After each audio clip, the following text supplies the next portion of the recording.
जल संसाधन मंत्री श्रीमान तुलसीराम सिलावट जी, इंदौर के महापौर श्रीमान पुष्यमित्र भार्गव जी, इस अवसर पर डॉक्टर संशय सिंह जी, अपर महानिदेशक सीमा सुरक्षा बल अकादमी टेकनपुर, आईजी आलोक कुमार सिंह जी, सम्मानित अतिथिगण, मीडिया के बंधुओं, भाइयों बहनों, सभी विभिन्न प्रदेशों से आए हुए सभी अधिकारीगण, सभी खिलाड़ी,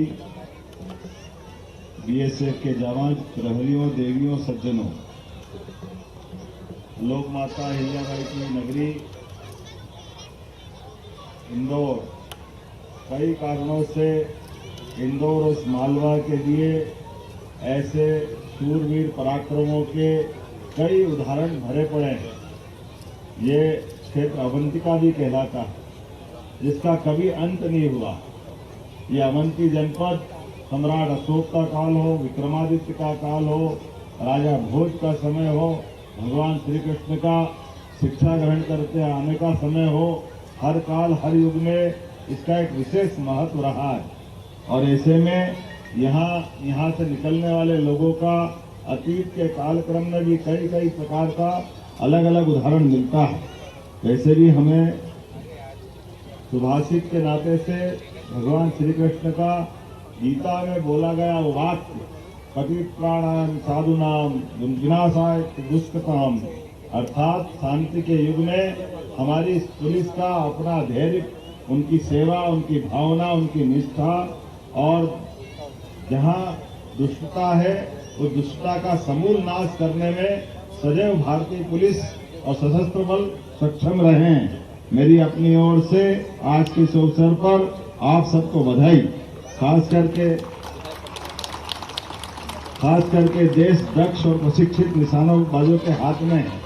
हमें इस बात की भी प्रसन्नता है, हमारे लिए जब मैं निशानेबाजी की बात कर रहा हूं तो हमारे यशस्वी प्रधानमंत्री श्रीमान नरेंद्र मोदी जी भी स्कूल और कॉलेज के जीवन में एनसीसी से जुड़ करके ऐसी कई निशानेबाजी में भाग लेते थे।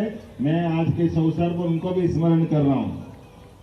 हम सब जानते हैं सीएसडब्ल्यूटी इंदौर जो 1968 में अपनी उच्च स्तरीय प्रशिक्षण और समर्पण के लिए जानी जाती है, इस आयोजन की मेजबानी कर रही है।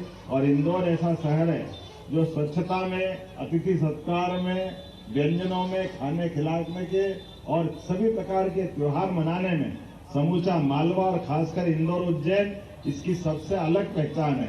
मैं देश भर से आए हुए सभी मित्रों को बताना चाहूंगा, आप स्पर्धा में भाग लें, आपके प्रति शुभकामनाएं, बधाई है। लेकिन समय मिले तो आप इंदौर में घूम के आइए, यहाँ 56 दुकान का आनंद आपको एक अलग प्रकार की दुनिया में ले जाएगा, उसका एहसास भी आपको मिलेगा। मैं आज के इस अवसर पर निशानेबाजी की जब बात कर रहा हूँ तो हमारे लिए इस 6 दिवसीय मेगा इवेंट के दरमियान इंदौर उज्जैन रोड पर रेवती रेंज में 17 स्पर्धा या मुझे बताया गया कि आयोजित की जाएगी। इसमें पुरुष वर्ग की 10, महिला वर्ग की 7 इवेंट है। और वास्तव में निशानेबाजी एक ऐसा खेल है जिस खेल में न केवल मानसिक एकाग्रता बल्कि शारीरिक दक्षता और संयम की भी परीक्षा होती है। हम सब जानते हैं निशानेबाजी के बलबूते पर प्राचीन काल में हमारे यहाँ अतीत के समय से स्वयंवर भी होते हैं, और स्वयंवर भी मछली की आंख पर निशाना लगाने वाला स्वयंवर तो भूतन भविष्य थी, ऐसा कभी हो नहीं सकता। महाभारत काल का वो दृश्य आज भी आंखों के सामने कौंधता है। वो हमको गर्व और गौरव दिलाता अतीत के उस कालक्रम से के प्रारंभ से ही हमारे देश के अंदर निशानेबाजी को लेकर के अलग अलग काल में अलग अलग प्रकार से कई उदाहरणों से हमारे अपने वीरता के उस गौरवशाली परंपरा को हम सदैव नमन करेंगे। आज जब मैं यहाँ इस अवसर पर बात करने के लिए खड़ा हूँ तो हमारे लिए भी 38वें नेशनल गेम में मध्य प्रदेश ने जो परचम लहराया उसका भी उल्लेख करना चाहूंगा। और वैसे भी कहा गया, अब तो ये कहावत भी बदल गई, पुराने जमाने की खेलोगे कूदोगे बनोगे खराब, अब ये गया जमाना है, अब तो खेलोगे कूदोगे तो बनोगे नवाब, ये समय आया है। मैं आपको बधाई देना चाहूंगा। आज हमारे बच्चे पता नहीं कितने कष्ट उठाकर भी राष्ट्रीय अंतर्राष्ट्रीय स्पर्धाओं में जब वो पुरस्कार जीत के आते हैं तो पूरा देश एक अलग प्रकार से झूम उठता है। मैं आज के इस अवसर पर मध्य प्रदेश सरकार के माध्यम से भी किए गए कामों के बारे में बताना चाहूंगा।